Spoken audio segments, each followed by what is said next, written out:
Вэй түүнийг бодож байгаа зүйлээ хуваалцахыг урамшуулв. Жон коллежийн саяхны хатуу нэгдсэн шалгалтын талаар сонссон бөгөөд Ювентайн жагсаалтыг тэргүүлснийг мэдэж байгаагаа дуртав. Мөмөх бус ангийнхын төвшөнд байсан ч ширдэг аравт багцсан нэгэн оюутан байгаа тэрээр тэмдэглэжээ. Жон тэнд байх хугацаанд ийм авьяастай хүнтэй танилцахгүй бол харамсах болно гэвчээ илэрхийлв. Дүр зураг жороо шилжих бөгөөд тэрээр шөнийн турш үйлдөө нэвтрэх гэсэн амжилтгүй орлогоотынхаа талаар тунгаан бодно. Тэрээр альбан нисдэг шаргалж өмнөх хэлбэрээ бодож агуйн сэрхийг төсөөлж чадах болов гэж бодов. Зөвхөн давталхайг мэддэг хар шаргаалчнуудыг бодож альбан нисдэг шаргаалж хамаагүй ухаалаг байлаа. Яг тэр үед түүний утас дуурах бөгөөд шалгаж үзвэл ван хатагтай дуудлага байв. Жо түүнтэй уулзахдаа шонгир бас тэнд байгааг олж харав. Шөнө яагаад энд байгааг Жо асуув. Үүнийг ван хатагтай өөрөө тайлбарсан дээр гэж шонг хариуллаа. Ван тэд түүнийг коллежээс төр чөлөөлөх талаар бодож байгаагаа тайлбарлав.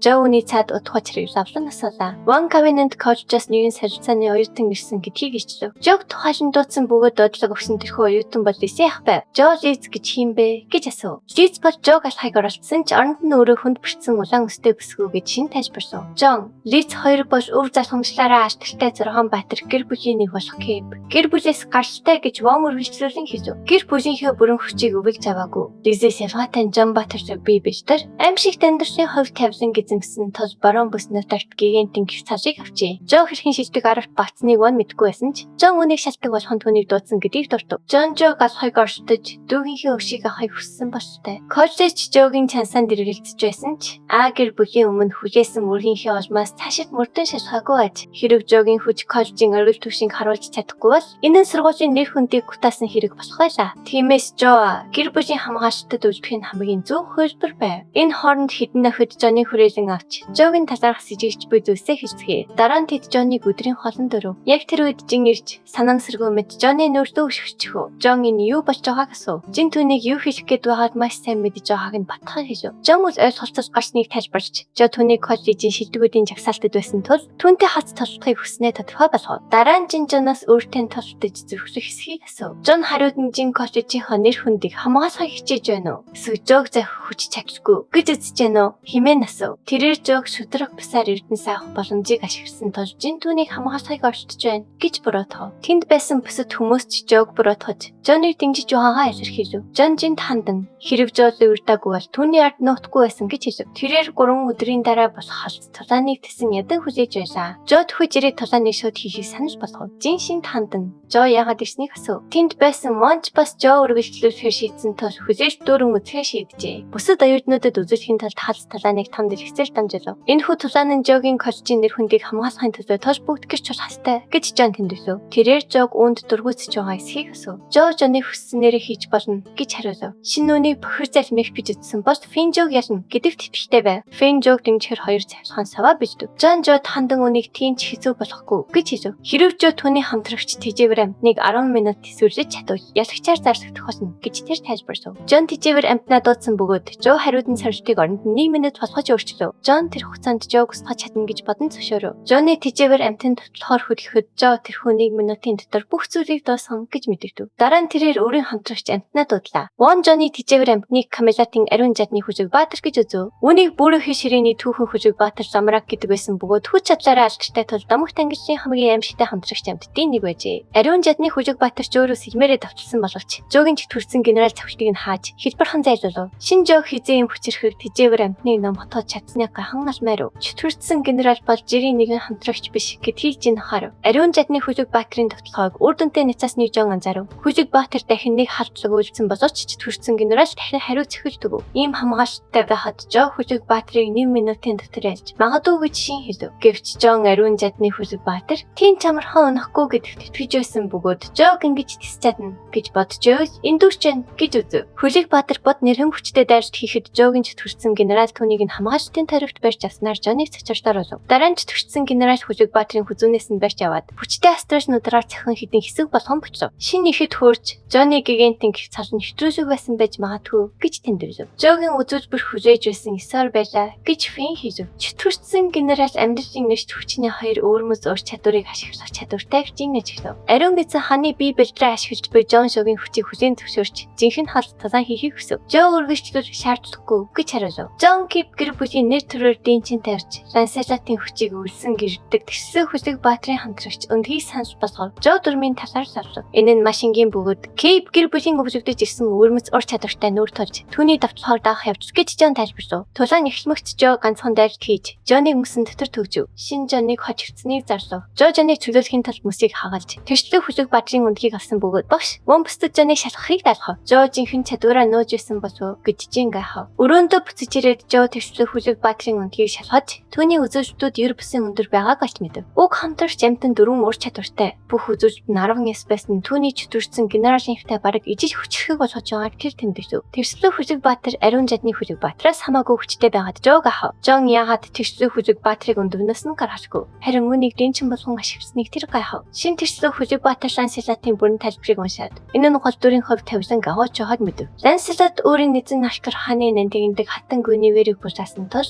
түүний амьдралын хувь тавилан эзэндээ асар их сөрөг нөлөө үзүүлж болчихгүй. Гэт Жон Тэсэлсэн хүлэг баатрыг өндөгнөөс нь гаргахаас зайлсхийсэн байх гэж Жо харав. Тэр шин багш вон уцаар ярьж Жогийн гайхалтай үзүүлбэрийн талаар хэлцжээ. Тэрээр Жог үнэхээр гайхалтай оюутан бөгөөд үргэлж гентийн үрдэн үзүүлдэг хэмээн сайшаав. Хэрэг тэр үнэхээр засаагүй түүхий эрдний чөлөө мөн бол түүний ярьж буй хүн түүнийг засчих царын ганц хүн гэдгийг тэр дурдав. Уцаар ярьж буй нөгөө хүн нь ходгөрөө гинж болгонгаа Жо сарж үзэж болох бас нэгэн хэцүү оюутан шиг сонсогдож байна гэж хэлв. Жогийн хүчрхэг хамтрагч амтд Жоныг ялахад чухал үүрэг гүйцэтгэснийг тэд тэмдэглээд ярьж буй хүнийхээ зөвлөхөнд үндслэн зохицуулт хийн гэв. Удасны яриа дуусч өнөөх хэр хотог руу өсрөн оров. Үйл явдал Жо дээр шилжих бөгөөд түүнд шингээс дуудлага ирлээ. Шин түүнд багш вон даалгавар оруулсныг дуулгаад унтахаа болохыг шаардав. Жо даалгаврыг шалгатаж тэднээс хориотой хотод 10 хүр зүрцийг дараатныг устгахыг шаардсан байв. Хориотой хот нь ямар нэгэн аюултай хэмжээст бүс биш гэдэгт итгэвчтэй байгаа эсхий Жо шингээс асуув. Шин тэнд очиж үзсэн бөгөөд онцгой аюултай газар биш гэдгийг батлан хариулав. Хориотой хот нь Зойны газартай сүлжээний хамгийн алчлагдсан газар доор хотуудын нэг байсан бөгөөд янз бүрийн хүрэл хэмжээс тамстаар дүүрэн байжээ.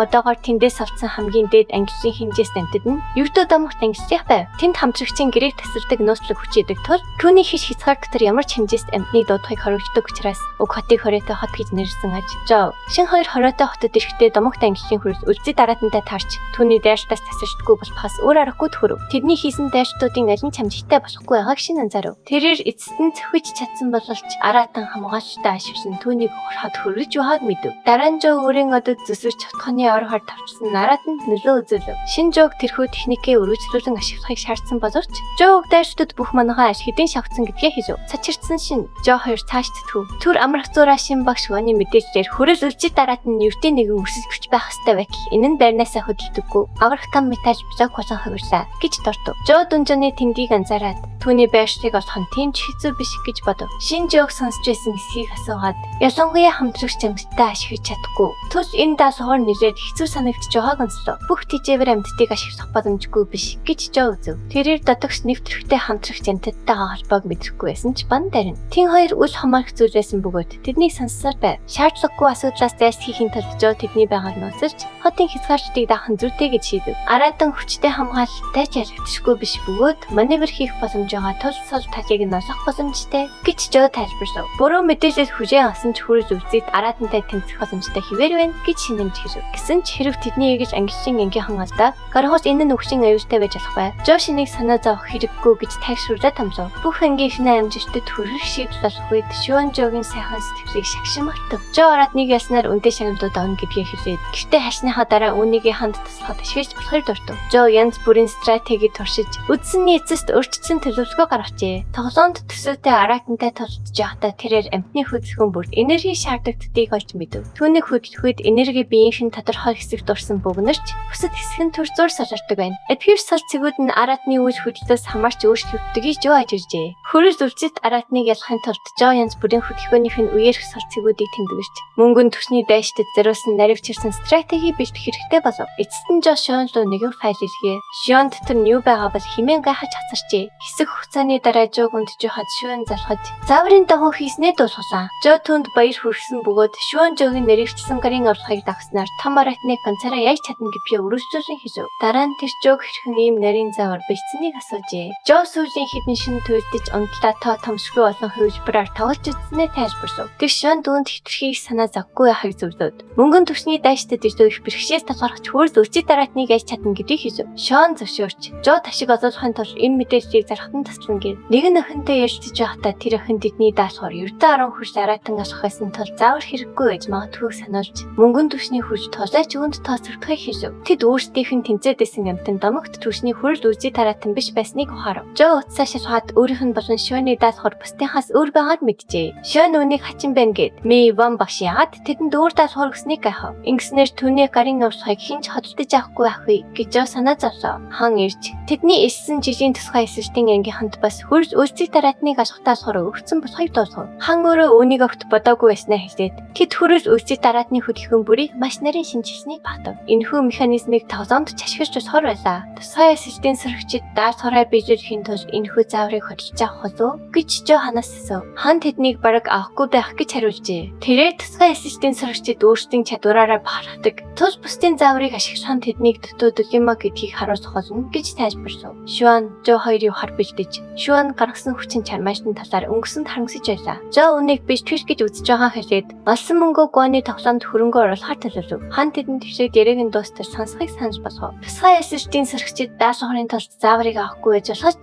энэ нь тэдний осонд хаалттай хотод Гуаны тогтоосон дээд амжилтыг эвдэхэд тусна. Нэр төрөө хичээдэг зарим сөрөгчид түүний дээд амжилтыг давахын тулд үүний нууцаар хөдөлж авах нь гарцаагүй. Фэн Ван хоёр өмнө нь Лотос агууд энэ хүү дээд амжилтыг эвдэх гэж оролдож байсныг Жо санав. Яг тэр мөчид Фэн Жогийн араас хурж ирэн тэврээд өөрийгөө оллоо гэж хэлв. Тэгээд хичээлийн цаг болсныг зарлаж Жог дагуулan алхлаа. Фэн Жог чирх үед Жогийн өмнө шутарч эхлэв. Хан Жод борлуулалтын ажлыг өөртөө даатахыг хэллээ. Фэн Жог нэгэн өрөөнд дагуулan орж хэрэг Жо зааж өгсөн бол өөрөө оюун санааны мэлмиг эзэмсэн байх байснаа хэлв. Жо өөрөө үүнийг өмнө нь хийжсэн билүү хэмээн гайхлаа. Фэн Жог өөрийг нь шалгахыг хүсээд сэлмэж өөрөө маш хурдан далайв. Жо давталханоос бултаж үнэхээр хурдан байна гэж бодлоо. Фэний давталхаанууд яг өөрлөн чирээд байгааг мэдэрсэн ч тэр дахин хэд хэдэн цахилтаас бултаж чадав. Фэний давталхаа оюун санааны мэлмиг хүчийг харуулж байсан. Сэлэм өөрийг нь яг таг өнөж байгааг мэдэрсээр Жо олон таны цавчилтаас туслаа. Хэсэг хугацааны дараа Фэн зогсоод хөдөлж буй ямар ч бит агаарын урсгалыг альтертуулдаг гэж тайлбарлав. Агаарын үе жишийг өөрчлөлтийг мэдрэх чадвараа хөгжүүлж чадварнуудаа ашиглахгүй байсан ч түүнээс сэлэн билүү хурдан бөгөөд онцтой байх болно. Гэвч Фэний хөдөлгөөн мэдрэх одоогийн түвшин нь Жогийн дараагийн үйлдэлийг өөрчлөн тавруулах чадвараас хамаагүй дутуу байв. Фэн Жогийн хөрсөн тэрхүү ойлголтын түвшинд очихыг хүсэж байгаагаа илэрхийлв. Фэний оюун санааны мэлмийн зэргийг сонсох чадвартай төстэй боловч өөр бөгөөд мэдрхэн өвөрмөц ертөнцийг илэрхийлж байна гэж бодлоо. Дараа нь Жо Фэнд оюун санааны мэлмийн талаар зааж өгсөн зүйл байхгүй. Энэ бол Фэний өөрөө хөгжүүлсэн зүйл гэдгийг хэлв. Тиймээс Жо Фэний мөнгийг буцааж өгөх санал гаргав. Фэн Жог төр хүлээхийггүй хаад Жог өдөр бүр гайхалтай ахиц гаргаж өөрийгөө дайчлахад маш хатуу ханддаг гэдгийг хүлээн зөвшөөрөв. Жогийн хөгжлийг хойш татах нь өөрийнх нь хорт хувиа хичээсэн хэрэг болно гэж Фэн мэдэрчээ. Жо өөрийгөө тийм утгаар хэлээгүй гэдгээ тодруулав. Хэн Жод гайхах хэрэггүй гэдгийг хэлээд би дан суралцсан түн зүгээр бөгөөд шаардлагатай үед Жод туслахын тулд чадхаараа хичээн гэлээ. Жо Фэнд хүснээрээ хийхийг зөвшөөрөв. Фэн зөвшөөрч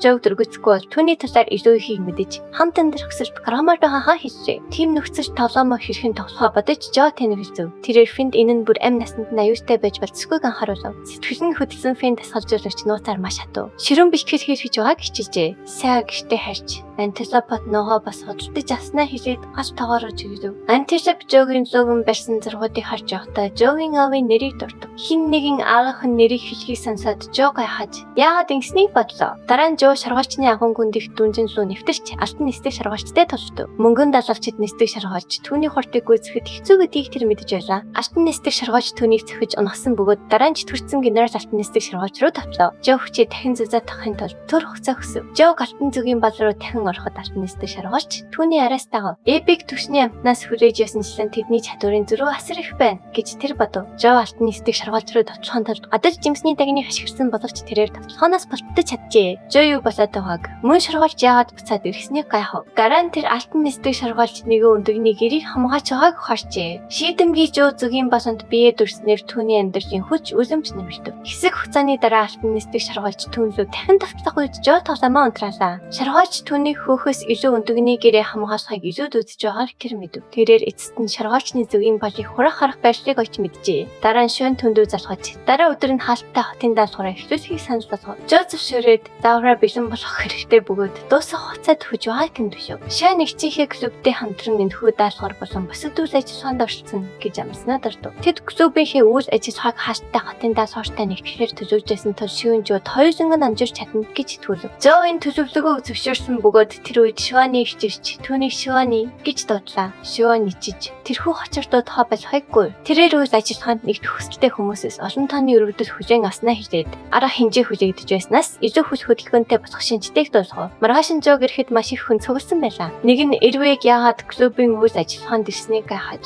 ерөнхийлөгчийн сэтгэл татан байдлаараа дахин хүмүүс эсвэлэх гэж байгаа эсхийг сонирхов. Вэ, далайн клуб дөрөв дагадаггүй. Асуугтай гişүүдээр дүүрэн тул тэднийх нь хар ирсэн гэж тайлбарлав. Энэ хоёр биенийхээ эсрэг талынхан юм байна гэж Жо мэдэртэй. Шон Ян их жирээд Жонтой хийсэн тулааныхаа дараа алдарсан Жог харахаар бүгд ирсэн гэдэгт мөрийг зөхөж бэхэндэ. Са Фэ хоёрч бас ирсэн байсан бөгөөд Жо тэднээс яагаад ирснийг нь асуув. Шон тэдний Шон клубын гişүүд болохыг хэлчихв. Шон тэднийг хэрхэн ятгаж чадсныг Жо асуулаа. Шон өөрийг нь тийм мөнхөн болгож харуулахгүй байхыг хүсээд Жо Шон клубтой хоогчраас тэд Жотой илүү олон уулзахын тулд нэгдсэн гэж тайлбарлав. Сайтд өөрт нь найдаж олно гэд гол дүрийн баатрын нөмөр нөөцөвт багтж байгаа мэт санагдаж байна гэж нэнч хэлв. Тэгээд тэд бүгд тэнд байсан амьтадтай тусдаж ирсэн бөгөөд хан тэр клубын нөхдөд яригдаж болохгүй гэж хэлв. Гаринов хон хүрэл үлцгийг дараатныг авахд цар цардаг хугацааг бараг 50% богино зөкснийг сайтанд үзв. Фэн Жог гайхалтай хүчтэйг нь малтсан бөгөөд Жог ганцаараа асгангаа дараах шийдвэрийг гаргав. Тэр тосон тос хайтахан болон олоод байтал утсан дуурч нууцлаг дугаараас ирсэн эсхийг гайхав. Гинт эргэн тойрон чичирч ирсэн бөгөөд тэд газар хөдлөлт болж байна уу хэмээн нэрэлцв. Хонг ямар нэг зүйл анзаарч бусдыгаач бас харахыг уриалв. Хідэн хад чулуу нурч урд бай хаалга нэглээ. Тэд юу болоод байгааг ойлгохгүй байсан ч урд нь гарч ирсэн уудан зайд гайхан алмаар. Шан энэ бол хориотой хотын газрын зүрхт ороогүй газар байна гэж хэлв. Ваноныг Эрдэнэсийн агуу байж магадгүй гэж таварлав. Жо тэдний дотогш орч шалгахыг санал болгов. Тэднийг ороход хүрэлцээр цатгаж хийсэн насэр том байгууламж өгчлээ. Шиа дотор нь ямар нэг зүйл нөөгдөж байгаа болов уу гэж сонирхон орчлоо. Жо өөр чадвараа ашиглан шалгаж үзээд иш харагдах хаалга цонх агаарч өвлөгч байхгүйгээр ч мэдэв. Тэдний нэгэнд алхаар цавхиж хагалахыг оролцсон ч ямар ч нөлөө үзүүлсэнгүй. Ван бүдүүжийг хүч хэрэглээд ч нэмэргүй бололтой гэж тэмдэглэв. Чүүийн байгууламжийг хамгаалж буй хүчний талаар гайхан бодов. Ян энэ бол тэнгэр болон бурхны эзлийг хүртсэн газар хэмээн тайлбарлав. Ван түүнээс энэ байгууламжийн талаар мэдэх зүйл байгаа эсхийг асуулаа. Тэр бага зэрэг мэднэ гэж хариулаад тайлбарлаж өгсөв. Жо улсын үед хүмүүс сүнс бурханд итгэдэг байсан бөгөөд бурхад амьдрал өгшийг өдөртдөг гэж үздэг байжээ. Тэд ихтлэхээ харуулахын тулд хааны гэр бүлийн оршуулгын зан үйлийг маш нарийн хийдэг байв. Гэвч зүүн Жо улсын сүүл үед өвчрээс айсан эзэн хаан өөрийн эс цусаа битэмжсэн өвхийн хотод дайрлуулжээ. Тэрээр хов тавилангийн өвчрээс зайлсхийхийн тулд өгсөн дүрс гэж тэнгэр басан төргийг хурахыг хүссэн байна. Харамсалтай тэр бурхтын тааллыг сурч чаддаггүй эцэст нь өгчээ. Түүхэн сургуульчид бичснээр тэнгэр бурхныг хурахыг оролцсон өвчин хотыг хүргэжээр цатгсан бөгөөд үүд хаалга цанхгүй байжээ. Шон өөрийг нь битгий хүлээж гэж шаардаад ян их зүйл мэдж байгаа болохоор татвшаар харгаагч бас мэднэ гэдэгт мөрөөцөв. Ян энэ үнэхээр зүүн Жо улсын үеийн өвхийн хот болохыг батлаад Фингет хотын урд ханны орчмыг ухаж үзхийг санал болгов. Гадаад байхдаа ян бүсдэн дотор урт хугацааг өнгөрөөлөө гэдгийг дурдж ямар нэг аюултай нөхцөл байдалтай тулгарсан болов гэж санаа зов. Финг Жо тэдэнтэй хамт байгаа цагт зүгээр байх болно гэж түүнийг тайвшрууллаа. Өвхийн хотод нэвтэрсний дараа тэд татсан модноос өөр юу ч олсонгүй. Жо модыг шалгаж үзээд гарны жижиг мөрнөөс өөр зүйл утсан анхудаа хариу үйлдэл үзүүлснийг мэдэв. Кишон Шиа нартай уулзаж ямар нэгэн чухал зүйл олсон эсхийг асуулаа. Шон толгоос ихсрэн тэнд зөвхөн тэр модл байна гэж хэлв. Гинт өнөө хатсан мод гэрждэж ихсэхэд хүмбэр мэж гайхав. Тэд юу болоод байгааг ойлгохгүй. Бүгд алмаарн зогсов. Нэг хүн модонд хөрсөн гэдгээ хэлж тэр үеэс мод гэрждэж ирснийг илчлв. Нэг охин хүүг шалгаж үзээд ямар нэгэн хараал